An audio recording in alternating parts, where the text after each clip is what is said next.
All right, welcome back. You have found us. This is Wooden Sticks. And again, we are recording from the Aquarius Home Services studio. Thank you, Aquarius, for your great sponsorship of this show. Love the home services that you provide for so many of our listeners. Had some great conversation this past week over at Hockey Day, Minnesota, with a couple of people that have tried your services and love it. And I know Michael Russo is a regular customer and a dear friend of mine as well that has been a part of your family for a long time. So I want to thank them on the front end. And what a hockey day it was out in Hastings. We had the weather. It was certainly a part of the story. And I think it was really bad. You know, hockey days become a week-long celebration. So I think Thursday night into Friday, it got hit pretty hard. Even the American League game that featured the Iowa Wild taking on Milwaukee, there were some tough conditions. But, that's what we do. And we don't move the games inside. We persevere. The people in Hastings did an unbelievable job. The infrastructure was great. The volunteers were plentiful and did great work. And then just to see everybody kind of come together. And I think, listen, I'm not going to get political. I never do on the show, but I'm not going to deny that we're going through a really tough time right now in the real world, especially here in Minnesota. It's been really, really tough. And we're in the dog days of winter, and there's a lot of news around town, and it's not happy news. So to have a day or even a couple hours to come to a sporting event and to congregate together, to share a common love for something like we do with the game of hockey here in Minnesota, I think it's therapeutic. I really do. And I know we got some questions Saturday because that was one of those really dark days in our state. Are you going to play the Wild game that night? Of course we are. If everybody's going to be safe, of course we are, because we want to come together and we want to celebrate the game we love, and we want to give people some sort of diversion. And I think with social media being so prevalent, and I'm as guilty as anybody, I love Twitter, X, whatever you want to call it. I'm on Facebook. I don't love that as much, but I'm there. People, I don't want to say doom scroll, but they're on there a lot, right? And the news can be overwhelming. And the division right now in our world can be overwhelming. So the one thing we can all agree on, especially if you're listening to this show, is we love hockey. And we love our teams. And if we can have a couple of hours even to get away from all the negativity, to have time to really celebrate something we enjoy, and then I think we should do it. And I don't think we need to apologize for it. So Hockey Day for me was really good. It got me focused in on that day. I was outdoors covering the first two games and had a blast. Got to call the first game with Jamie Hirsch and Danny Brodzinski. And it was awesome. They were so much fun to work with and so knowledgeable and so on point. Made my first couple hours just stress-free. It was just it was a blast. We're up there having a great time calling the game. And then the second game, LaPanta and Carter took over in the booth. I got to run downstairs and do sidelines. And by the way, Parker Fox, tip of the hat to this guy. We'll definitely be having him on the show here in the next couple of weeks.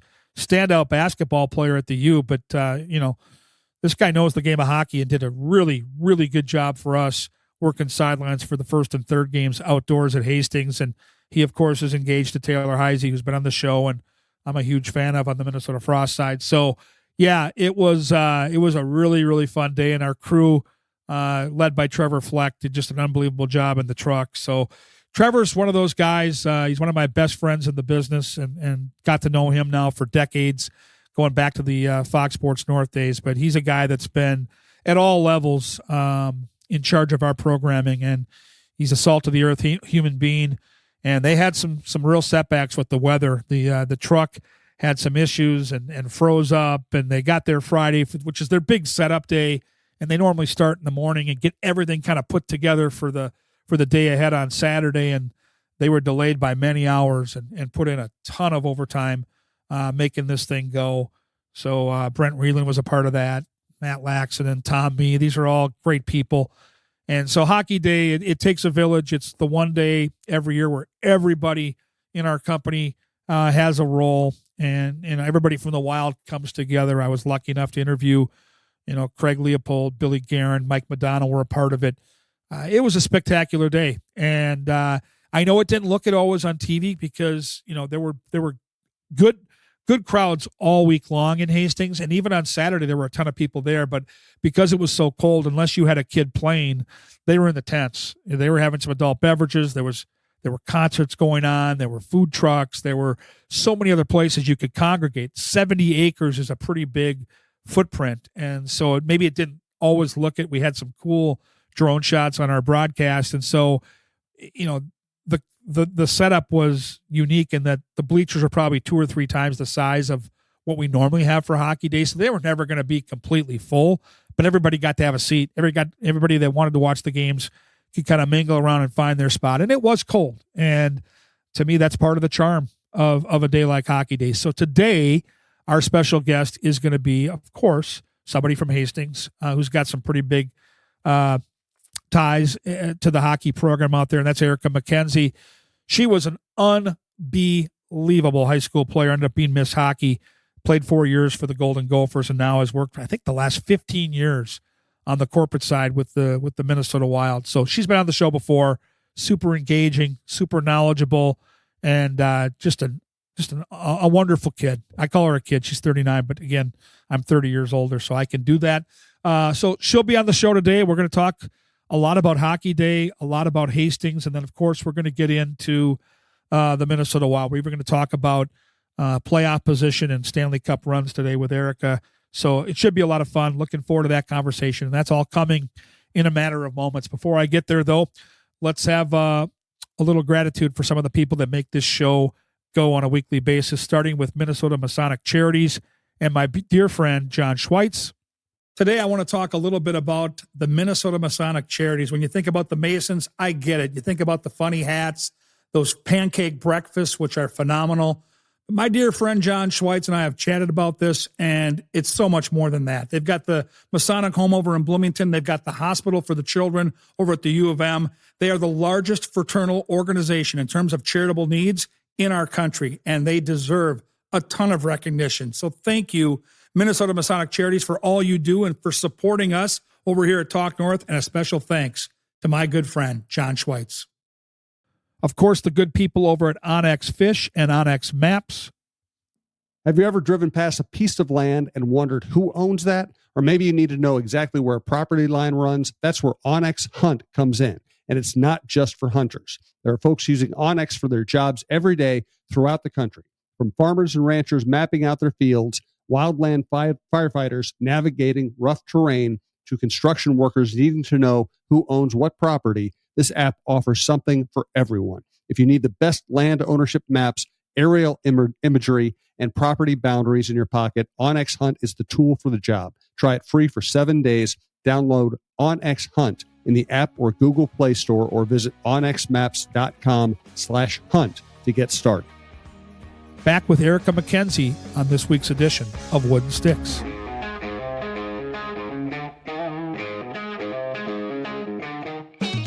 All right, welcome back to Wooden Sticks. As always, we are recording from the Aquarius Home Services studio. And second-time guest on the show, dear friend of mine. We work together with the Minnesota Wild. She is Erica McKenzie. I do call her Easy Mac for a multitude of reasons, and she is from Hastings. And Erica, great weekend in Hastings. Welcome back to the show, and I can't wait to celebrate what Hockey Day was. Yeah, what an exciting week. I always want to say weekend, but week leading into Hockey Day. I just thought it was an incredible experience, and people loved it. They did, and I got to tell you, the footprint for this thing continues to grow. I think every year, these cities get a chance to see the ones before them, and I'm not saying they're trying to outdo anybody, but they're trying to build on it, right? And so I get there, and it's 70 acres, and you've got the food trucks and these VIP tents and this unbelievable rink, which is beautiful. Now, the weather was pesky. Everyone's going to understand that it was cold, and that's part of Hockey Day, and a lot of times that's part of the storyline. And I think if you watch the broadcast, if you saw empty seats, number one, and you know this, Erica, the seating structure was enormous compared to other years. And number two, the VIP tents were absolutely packed. So the turnout was good. It just didn't always look that way on TV because it was really cold. And did you have that same experience? Yeah, it was. It was freezing out there. But the best part about Minnesota hockey fans is they still showed up. And to your point, just to kind of go back, I agree. Every year, Hockey Day, whatever city is owning that year, it's incredible how it gets better and better. And, maybe selfishly, I'll say Hastings really outdid themselves. I mean, everyone in the community, people that helped put that on, they should be so proud of themselves. And it just was phenomenal. But to your point, the stands, I mean, they were huge. It was just an incredible setup, and they did such an awesome job. But due to the weather, fans still showed up, but the tents were packed, and they had the TVs playing the live feed. It was just an incredible experience, and it's why people love hockey. It brings people together, and whether you're sitting out in the cold or inside the tents, people are having fun together. And I had a chance to go to the tents a couple times, and the live music was spectacular. I think one thing that Hastings brought to the table this year that was kind of new is the amount or volume of different musical acts in play. I think there were 20 different live concerts for the week of Hockey Day. And I think for fans that like to kind of come together, congregate, and watch hockey, yes, but more importantly, just have a day to relax and be entertained. I really felt like there was something for everybody, Eric. I walked around there and saw, little kids playing some pickup hockey. I saw the concerts and people having some adult beverages in the tents. And then I saw hockey fans outside gather at the rink and cheer on their favorite team. I think there was a little bit of something for everybody. You could spend the entire day into the evening there and find like 7 different things to do. And I think to me, that's what makes this so extraordinary. Hockey Day has grown in those 20 years that we've had this event. It's completely changed to a point where now it's hockey for sure, and that's a big part of the story, but it isn't just about hockey. For sure. And even to your point, right, there was really something for everyone. They had little ice sheets where you could skate around, little tunnels into the woods. I mean, it was just an incredible thing. So, and a lot of people I talked to, they were out there all week or spending all day on Saturday out there. Like, there's enough to do to keep you entertained for a full day, which is such a cool thing. And they even had vendor tents out there. Waggle was there. I mean, just so many different vendors, which also makes it fun, right? So just a lot of opportunity for people to, like I said, come together and enjoy a great day in our state, and something that continues to build and grow on. But Minnesotans should be, especially Hastings, the community should be super proud. So how far were we sitting at the Hockey Day site from the really cool rink where I used to go watch you play when you played high school hockey? Yeah, it's probably, our main Hastings rink, the indoor arena, is on Main Street there. And I'd say it's about 10 minutes away, 10 minutes probably. So on the opposite side of Main Street is where the Hockey Day took place, and then our arena's on the end of town on the opposite side. I heard talk throughout the week, especially with the Iowa Wild game on Friday night, and I thought with the win Thursday and Friday were blistering cold. And I know one of the games got moved inside. I think it was an Edina Warroad game at the high school level. But for the most part, did you hear any talk from a Wild perspective, or being that you're kind of a Hastings insider, that they were looking at options indoors? Because I think what makes this day so charming is we always find a way to brave the elements. Always. We think back of like our Winter Classic game. I mean, it was freezing, and everyone showed up to Target Field still. And that's what, like I said, that's what kind of makes our Minnesota state of hockey. Like, people are still showing up, which is so fun. I personally didn't hear talks about moving it indoors, but doesn't mean that it wasn't talked about. But that's not what I had heard. But like I said, that's what makes Hockey Day fun. And the amount of people that watched it even on TV, if it was too cold for them, or they just weren't going to make it out, they watched all day on TV, which is just so fun. It's like a holiday here in Minnesota. For our listeners, Erica McKenzie was a Miss Hockey recipient, is the best player in the state. She would go on to play 4 years at the University of Minnesota, was a star for the Golden Gophers. So my question to you, tying into Hockey Day, when you were younger, how much hockey did you play outside as a kid? Well, I spent every day out there. I was like a rink rat. If I couldn't be indoors and, there, whatever reason we weren't skating. I remember my dad, he was a teacher in Hastings for about over 30 years. And he would drop me off we had an outdoor rink outside behind the Hastings Civic Arena, and kids would come in waves, and one parent would buy pizzas and we'd take turns. I mean, I'd spend all day and all night until my parents had to drag me off the ice rink. And so I was just a little rink rat. I loved being out there playing shinny hockey and having fun with the kids, or kids my age. And it really was that it was a big thing in Hastings. Everyone was out there skating. And so if you weren't indoor skating, you were finding time to play pickup hockey outside. And those are some of my fondest memories. It was when it was cold though, and you got hit by a tennis ball, it always didn't feel the best, but it just brings me back to some great memories and something I'll definitely cherish. So if you would have had a day like the ladies of Hastings High School had this past Saturday, where you're on the big TV network that covers the Wild, where you're in this big Coliseum outdoors and the fans are all there, what would have the high school version of Easy Mac had for get up? Would you have gone long underwear? Would you have gone eye black? What were some things, some staples you would have had to had on hockey day when you hit those airwaves? That's so funny. I think I never really even thought about it because, as you said, this is something newer, is not to age myself, but this wasn't even something that we were doing back in the day. And so for this now, I even said, like, I'm jealous is the bad word. I'm so happy that this is happening for kids and they get to enjoy this. But I would have loved the opportunity to play in an outdoor game on Hockey Day, Minnesota. So the kids should feel so grateful, and it's just a special moment, and I'm so happy that they've got to experience it. But I for sure would be probably a freeze baby. So I'd be in long underwear, trying to cover up as much skin as I could, but in making sure maybe a little black, whatever you call it, below your eyes. Yeah, eye black under the, you got to have the eye black to be cool. Yeah, there you go. I remember when I played outdoors as a kid, I played a lot of hockey outdoors, and I was the goalie. So pucks were frozen, your body was cold, so you'd feel it. And the equipment was different back in the 70s and 80s. Like now it's like Kevlar, and I don't even know if these guys, the goalies that play now, actually feel it. But when I played, you felt it almost everywhere, especially with your arm pads and your chest pads. You'd feel the puck when it hit you. You'd have bruises and welts. That was just a part of the game. But what I loved about outdoor hockey is I always layered up, and you mentioned long underwear. So I always, when I took it outdoors, I had the long underwear, and then I always had like a turtleneck over the long underwear. So it wouldn't hurt quite as much when I got hit by the puck. But it's a different game outdoors, and strange things happen. And you saw the winning goal that Hastings scored. I felt so bad for the Park goalie because it's a broken play.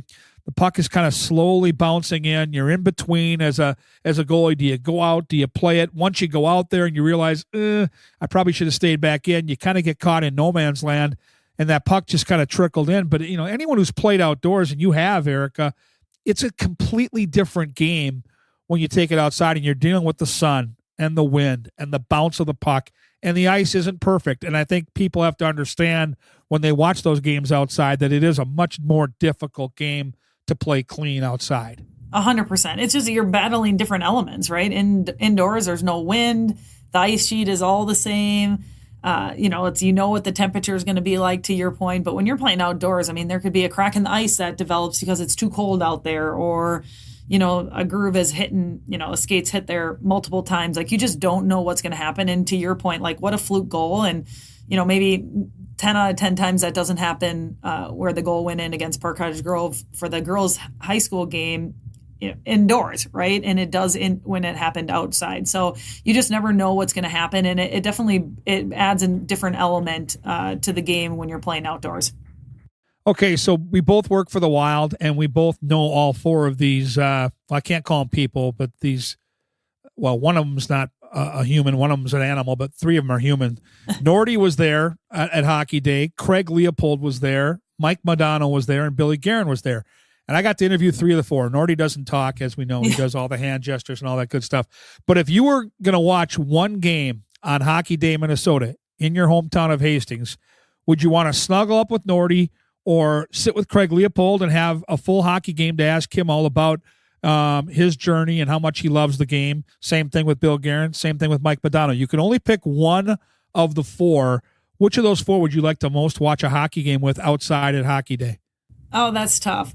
I probably wouldn't. It might be boring. As much as I love Nordy, he's great. Because he doesn't talk, like you said, so that might be boring. But I think it would. And Craig he's just an incredible guy, and same thing with Billy, is just super special in what he's developed for the Minnesota Wild. But I'd probably say Mike Modano, only because I'd love to hear his insight on just the game, and he's just an incredible human being and such a great guy. So I'll even though all of them would be good, I'd say we'll go Mike. Well, you guys have something in common because I watched you both play in your prime, and when Mike Modano got the puck and took it in his own zone, he had the potential and sometimes would take it coast to coast and kind of weave his way through the entire balance of the opposition with that jersey flapping in the wind.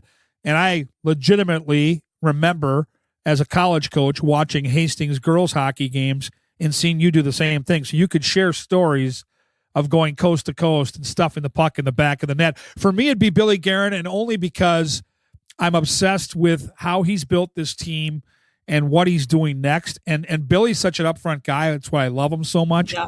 Is even though he shouldn't tell me things, if I had 2 hours to watch a hockey game with him, at some point he might tell me things, and then I'll have some inside information and feel really cool before we get to the trade deadline. And plus we could talk Olympic hockey. And I guess, that is a good segue for me to segue you into what lies ahead for the Olympics this year. We've got both the men and the women, and I think both strong, I think, on the side of USA having a chance to bring back a gold medal. Let's talk about the women right now, because Canada's been the favorite, it feels like, for the better part of a couple decades. But, the U.S. has upset them a few times. These prelim games make me believe, Erica, that the U.S. should be a strong favorite. Is Canada holding something back? Am I missing something? Or is the U.S. team that much better right now than Canada? Because I'm working in the PWHL and I'm seeing some of the players that Canada has, and Debian, this goaltender, is unbelievable. She looks like the female version of Marc-Andre Fleury. And then I look at Marie-Philippe Poulin, who might be the best player in the PW. She's Canadian, but I look at all the prelim games and the U.S. just keeps winning. So what am I missing here? Yeah, I don't know I don't think you're missing anything.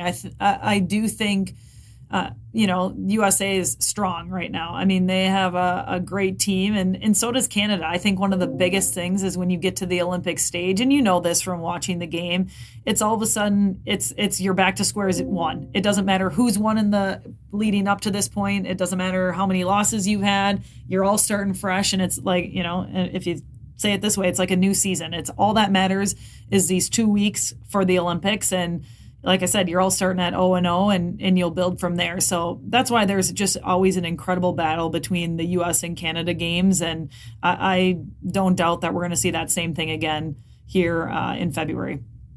On the men's side, it's so intriguing because we've got some homegrown talent in players like Brock Faber. We've got our favorite forward on the Minnesota Wild with USA roots and Matt Boldy. And then we've got this pairing of Quinn Hughes and Brock Faber, which everybody keeps talking about. Are they going to be able to be as dynamic and paired up at the Olympics? Because Slavin and Faber were so good at the Four Nations last year, and how that plays out. But just taking a look at the men's side of the bracket and having the connection to the Minnesota Wild with all the guys from Sweden, and knowing that Canada is going to be so tough to beat with McDavid and McKinnon and now Celebrini.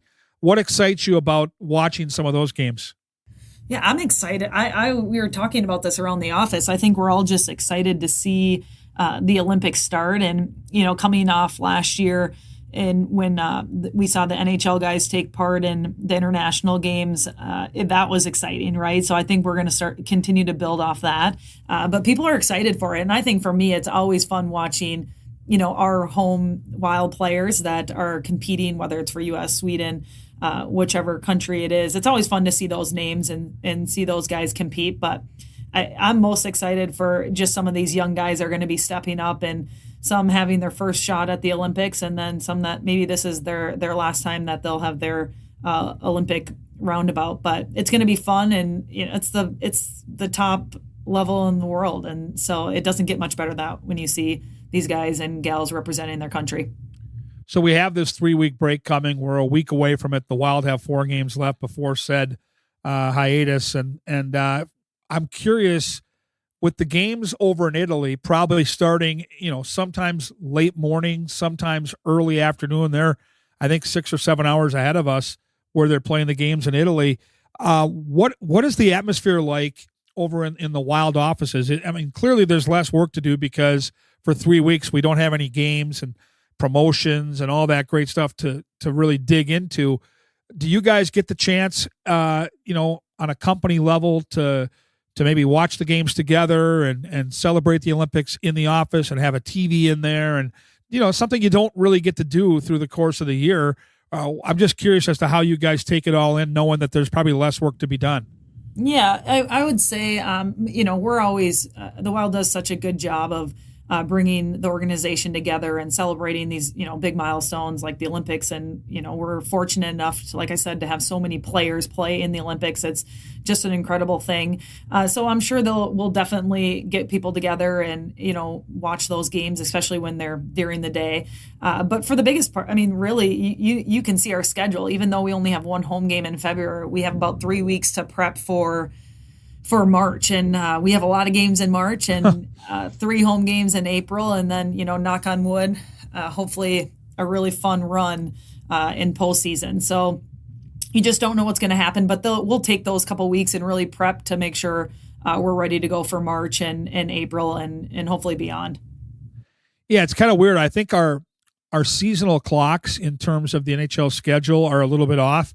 I found myself like almost shocked when I was looking at the game notes yesterday, preparing to work the Wild against the Blackhawks, because, we're already into the 50s in terms of games played, which usually in January, you're just right about at the halfway point of the schedule. So you're in that 41, 42, 43 range. And here we are pushing 55 now in terms of games played. So to your point, when we get back from the Olympic break, I think we're going to have 24 games left.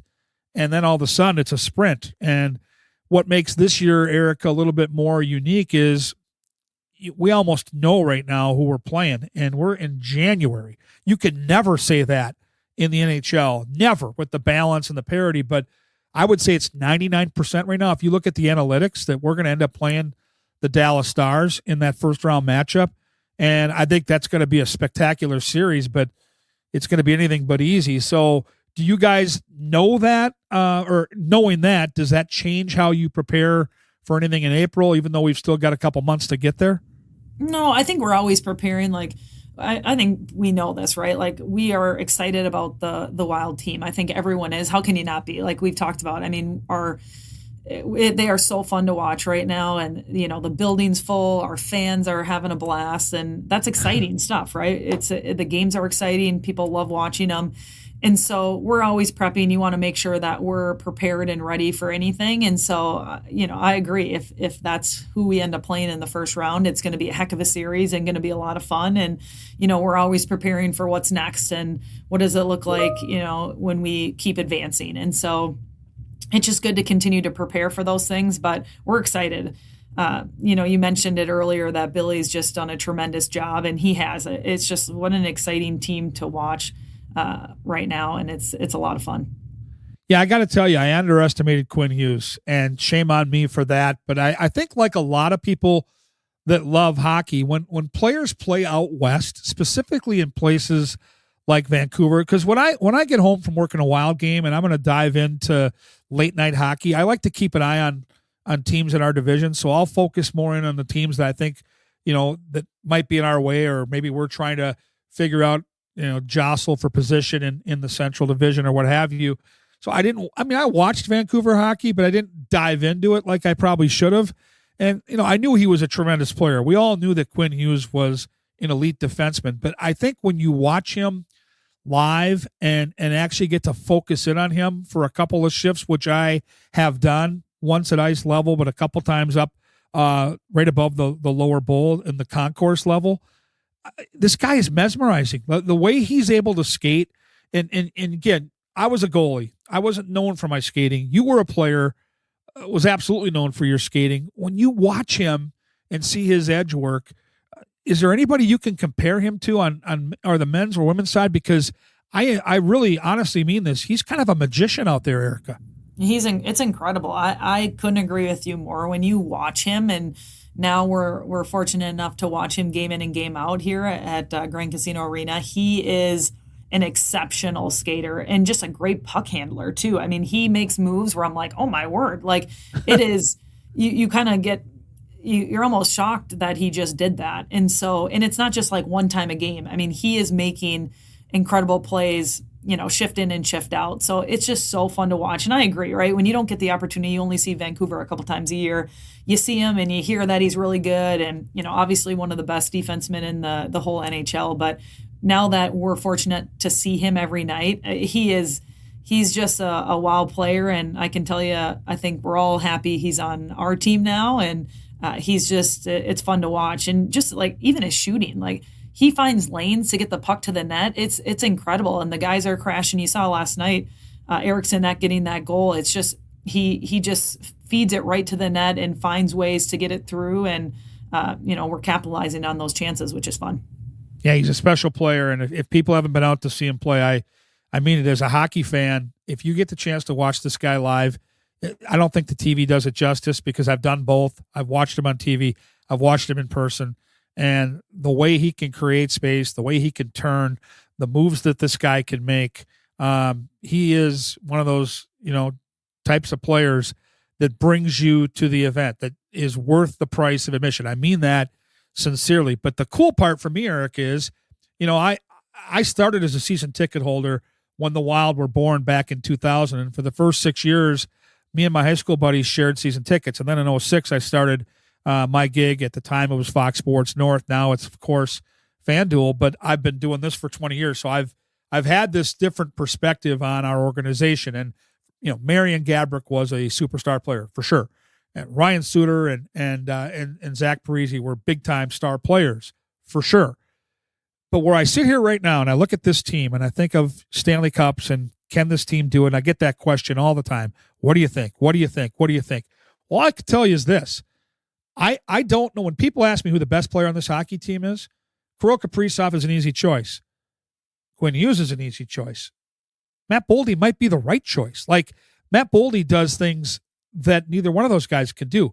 He's power play. He's penalty kill. He's your leading scorer. He's the best puck possession guy if you look at the analytics on the ice.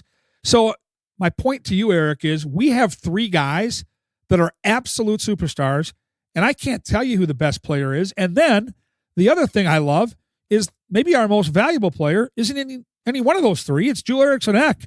So I think, when you look at, is this team good enough to win a cup? 100% they are. Like, there's no doubt. And I think the biggest issue when anybody brings up Stanley Cup and the Wild is the fact that they're in the division that features Dallas and Colorado. So maybe the three best teams in the league are going to beat each other up in those first two rounds. But if you just look at this roster, this team is good enough to win a cup. And for me, it's an easy sell. Like when people talk to me, and I'm sure you get the question all the time, 100%. This team is right now, as we sit here in January, good enough to win a cup, and that excites me. Yeah, I mean, it's so exciting right now. You named all those players. It's funny you were saying that, and I'm thinking, hey, we have Ecker too, right? And then you forget about our goaltending. Like they have been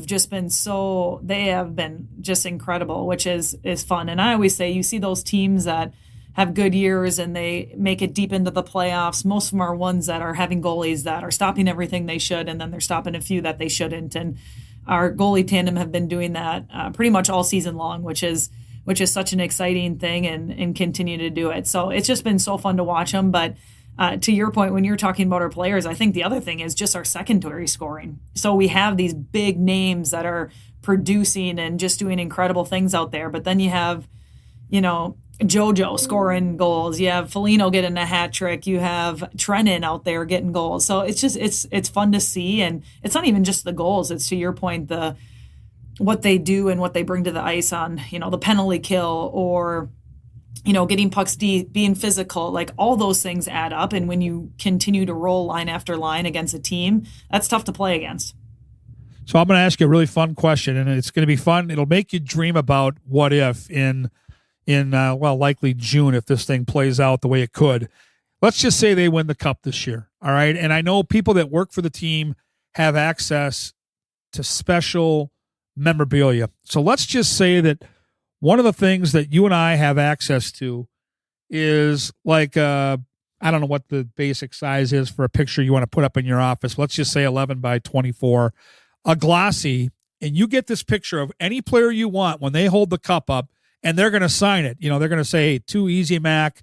What a fun ride. And then they're going to sign it their name. And that picture is going to be in your office, and you get one player on the roster right now that's going to hoist that cup up for, likely for the first time.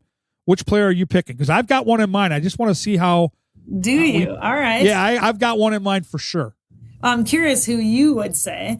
You know what? I do. I think we have just a great group of guys, but I think I'm going to go with, which Kirill would be the easy pick, right? Right, for sure. You think Quinn Hughes, easy pick again, or, even Marcus Foligno, he's just a great human being and, a fan favorite for sure. But I think I would have to go with Eric Sinek. I love what he does. I love how hard he plays, and he's just a little agitator out there. So I think I'm going to go Eric Sinek only because I'm unsure that would be a pick someone would think I'd say. That's a really good pick. I had it down to 2, and I'm going to be really bummed.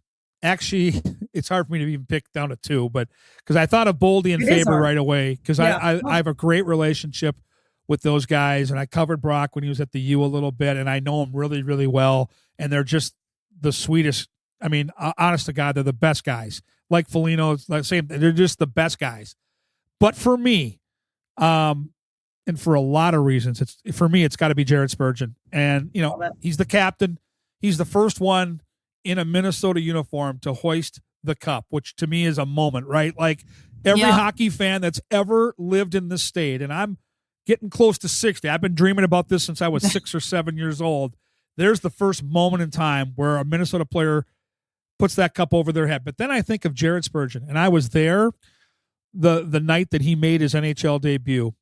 And here's this guy that's on a good day, and a really good day, 5'8" and 160 pounds soaking wet, playing a position at defense where the average forward is probably 6'1", 6'2", 2.25, and you're taking that beating every single night. And you've developed your skill set to the point where not only are you able to play in the league, but you're able to flourish in the league. Power play, penalty, kill. And then aside from all the great stuff you do on the ice, oh, by the way, not only are you a captain, but you're a great guy. Like, you treat people the right way. And I just think of what he has meant to this organization and the good times and the bad times. Like, he's been through some bad times on some bad teams, right? And he's had the heartbreak of some of those first-round losses. So for me, seeing him hoist that cup would be a moment that I want to capture forever. And there's no wrong answer, right? Because all of these guys. I feel like that was a great answer, and I think it's unfair because you knew the question before you answered it. No, I'm just kidding. No, I love that answer. That's the benefit of being the host. There you go. I love it. No, as soon as you said that, I think great answer. And, listen, if we win the cup, I'd take any single guy on our team. Right. Photo, but I love your answer. Give me Ben Jones. I don't care, honestly.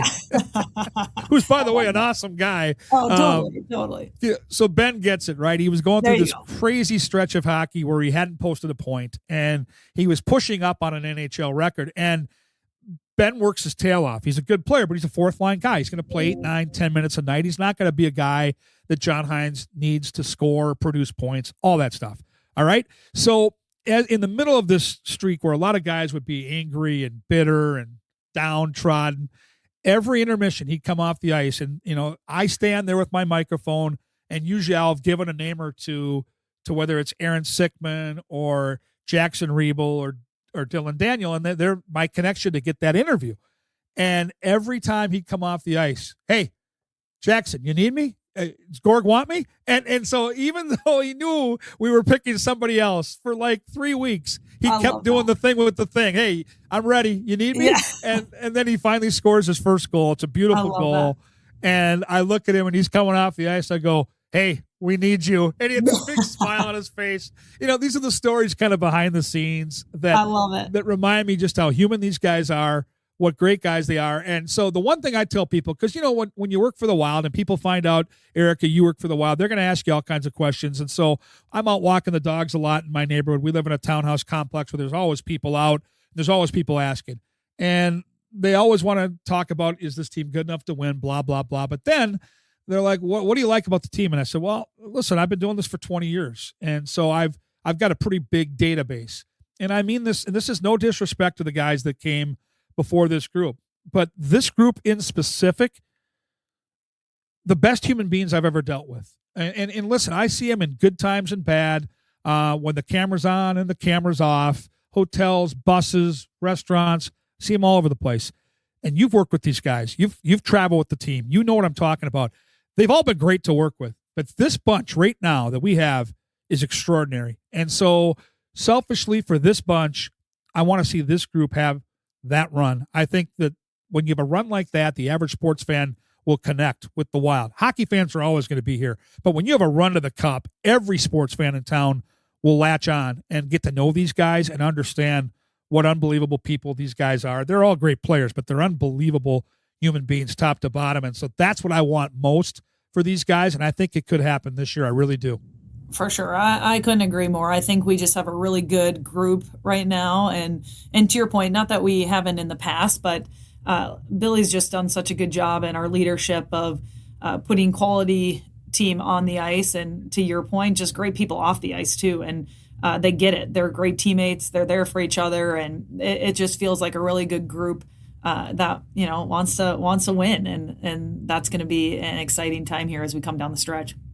So as we close, I'm going to make you this promise. It's going to be probably mid-70s, maybe close to 80 degrees. We're going to have our shorts on. We're going to have our Wild gear on, and there's going to be a parade, right, if this happens. So you and I aren't going to be lucky enough to have our own vehicle to ride in to wave and kiss babies and all that good stuff like Foligno and the boys. But you and I are going to crash the party. We're going to find it, whether it's a float, whether it's a vehicle, whatever they have these guys riding around in down West 7th. You and I we're going to find each other at the start of the day, and we're going to figure out which one we're going to crash, and we're going to ride or walk with the same player, and we're going to take it all in together. And then we're going to do a podcast to kind of wrap up the parade festivities. And I think, listen, I know people are cringing right now because, people think that we're jinxing something. If you can't dream about this stuff, then I don't think you should work around a team, because that's the whole point. And I don't think, in my 20 years, I've ever felt closer that this team is like on the precipice of something. And so that's the promise I make to you, Erica. Hey, I love that promise, and I'm all in. I think that'd be fun, and we'll find a way to do that. I think that's hilarious. But I also agree. I don't think we're jinxing anything. You have to put that positive, vibe or energy, whatever it may be. We talk about it all the time in the office. You have to. Like, that's why you work in sports. You dream to have your team win the Stanley Cup or whatever sports team you work for, and that's what it's about, right? And it's the camaraderie and everyone working together for a specific goal. And I'd probably be the most excited person in the state of Minnesota, I think, if we win it. Maybe not the most, but pretty close. Well, it's going to be flip-flops or tennis shoes. I got to make that call. And in the next few months, as we finish the regular season and get to the really good stuff in the playoffs, we can figure out how long that walk's going to be and if you can survive with, because I'd like to go flip-flops, but I don't want blisters either. I can't have blisters in the summer because I work on my feet at the racetrack. So we've got a couple months to figure this out. I appreciate you being able to kind of put a bow on Hockey Day Minnesota, but I knew we were going to get to some Wild conversation, and it's going to be a fun ride. I hope that you're able to travel with us here down the stretch and into the playoffs. I know a lot of times you guys are entertaining some corporate guests of ours, and it's really extra fun when you end up joining us for a road game or two. So I hope that's a part of the deal. And I know I'll see you at the rink here with the home games we have coming up. I love it. You're the best, Gorg, and always love joining you here, and excited for what's to come here, and hopefully a great push down to the end. It's going to be awesome. That is Erica McKenzie. As we know, our beloved Easy Mac from the Minnesota Wild and from H-Town. I'll be back in just a short moment or two to put a close on this week's edition of the show.